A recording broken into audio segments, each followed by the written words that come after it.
What difference does it make if one person witnesses an incident or 1,000 or hundreds of thousands of people witness it? What's the concern about that? Because when you're told not to use your camera by cops, it seems like they're concerned about something that might work against them. And what difference if one person complains or if thousands of people witness it and certain ones out of the thousand, out of the average of the odds, has something to say about it? The cops are concerned about witnesses with a lot of recording, and that's interesting. What do they think they're preventing when they reduce access for cameras? And it makes a huge difference with many cops between recording and not recording. I would think you'd want to be more concerned about what's happening in the moment rather than later down the road. Who's in the immediate area witnessing and may take immediate action, as opposed to people witnessing on a camera, not in the moment, and who knows how long afterward. I mean, look at top secret information. At the time it was created, at the time there was secrets collaborated, they label it top secrets, but 25, 50 years down the road, it just becomes public information that anybody can access. That timing of the information really makes a big difference in the importance of it to government officials. But that makes it more concerning to the rest of the public. If this information is so concerning that it has to be withheld, especially recording on the streets, just basic recordings of incidents that are happening. If a tree falls in the forest, so there's witnesses, there's in the moment, there's video witnesses, maybe in the moment if you're live streaming, video witnesses when the video is uploaded later, and then it's a timing issue after that. Is there a big concern about when more people see it, it reaches the right networks, the right groups of people who collaborate and work towards something that may not be so pleasant for the people involved in the video itself? It's hard to say. There are some extreme groups. I'm not familiar with what's happening after videos are witnessed. What's happening after I get 800,000 views, practically a million views for the librarian incident? What's happening after that? All right, there was only a few witnesses at the time in the moment, and now there's a million witnesses. What happened? Did it make a big difference? It just seems to me there's just more people who do nothing about it. I mean, we're familiar with the incident that happened in New York back in the 70s, where a lady was screaming for her life after she got stabbed, and lots of people heard, but nobody did anything. 30, 40 feet story apartments, people looking out their window, hearing the screams, and everybody assumes somebody else did something. Nothing happened. The guy stabbed her, left, came back, and then finished the job because she was screaming. That's the same in a lot of cases with witnessing on camera. What difference does it make if you have one person or 100,000 witnesses? And it can only be a witness. You can only have an incident involving a witness when a human is present. A cow watching a bear slaughter another cow, It's not an incident. No human's there to watch it, right?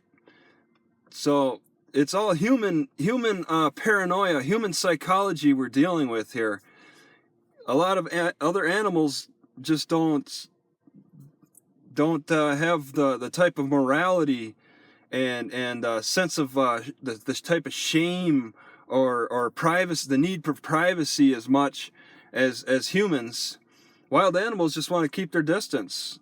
Privacy, I guess shelter for security, but that's the thing. During the incident, when there's a cop approaching somebody, security is always important. But where does security come in after the incident's over with? And people can watch the video if the video is even able to be recorded.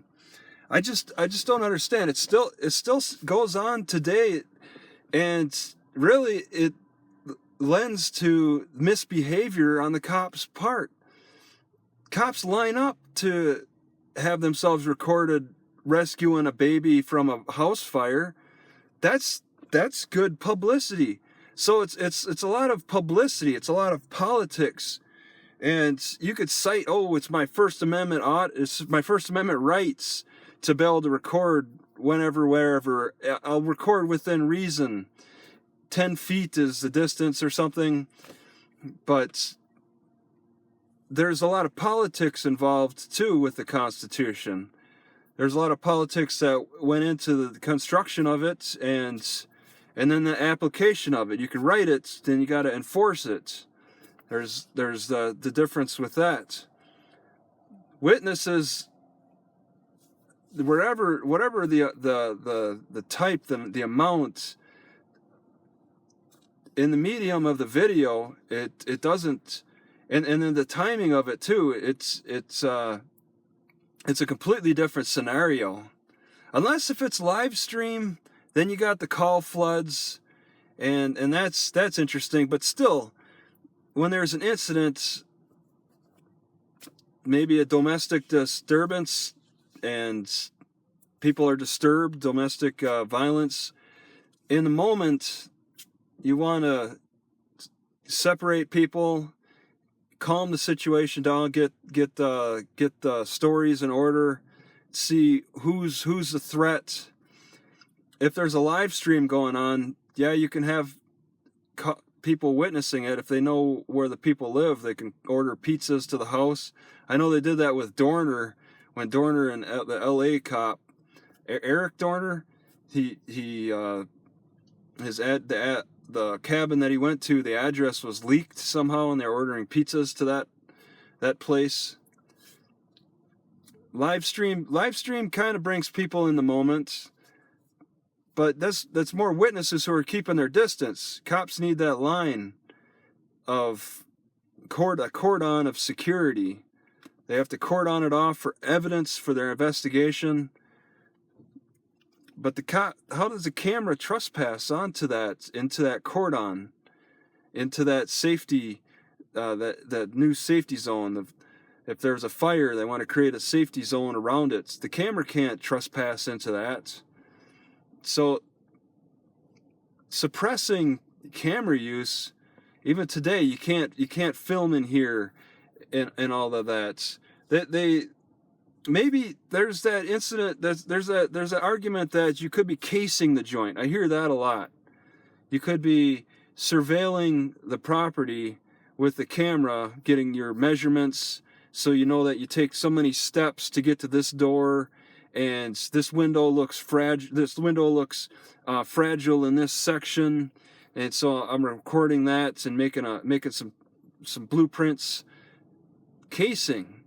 There's these things laying out I could take later. Casing. How often does that happen? Actually, I have no idea. Do people case with video cameras? As far as I understand, it happens, but what's the severity of it when you're recording somebody's property, somebody's house, recording their dogs in their yard? What's the issue with that? What do they think is gonna happen later with that video? All right, that's something that I question. There's a lot that I'm confused about. I don't know the details about.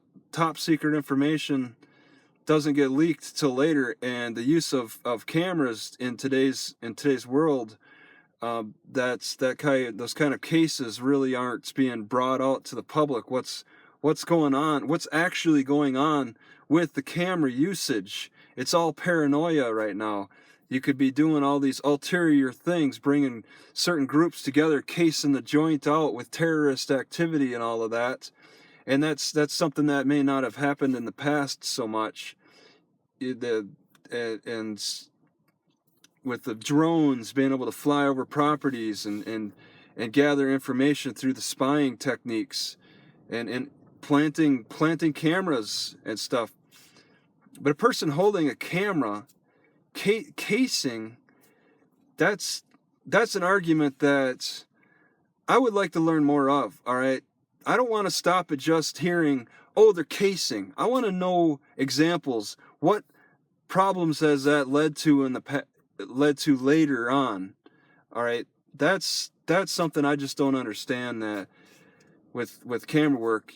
If it can't be explained, then I'm still standing on the issue. What's the difference between one person witnessing and 100,000 people witnessing?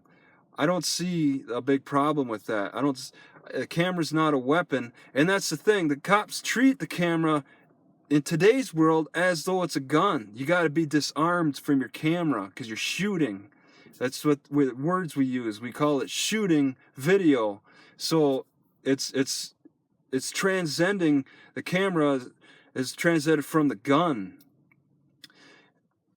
If it was 100 years ago, I'd definitely be happy living on with a gun, hunting off the lands. But that's not the case. I am shooting, in a way. So yeah, maybe my camera is a bit of a weapon, but a weapon of what form? A political weapon that people just don't want. With their self-awareness, they don't want to be presented in a bad light in any way, get a bad angle. And that's the thing. Witnesses, they're told to stand in certain areas and stuff. Cops are worried about things being recorded, maybe at certain angles that really can give a bad impression, like what we saw with the croc hunter and him waving his kid in front of a alligator or a crocodile, and at the angle of the camera, it looked like the kid was like 2 feet in front of the croc. So there's a lot of perception issues you deal with. People say, oh, well, what happened before the camera was turned on? What happened after? What are the circumstances of the situation? The camera is biased.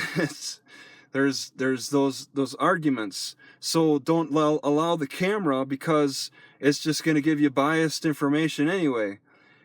It's really such a biased approach to trying to suppress the camera, because there's this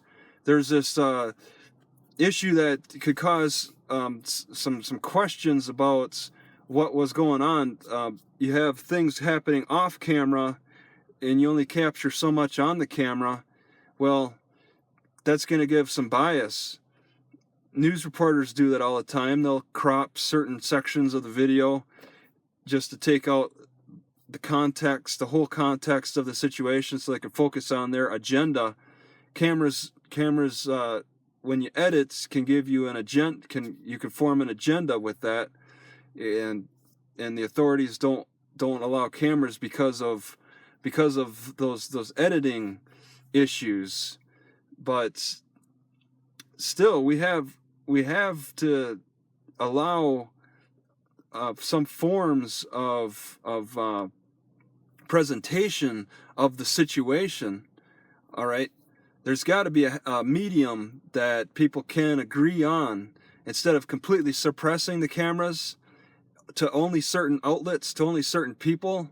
It's much too biased on the side of the government, and that needs to be opened up. More transparency, more publicity, go public with more, and let things play out as they are.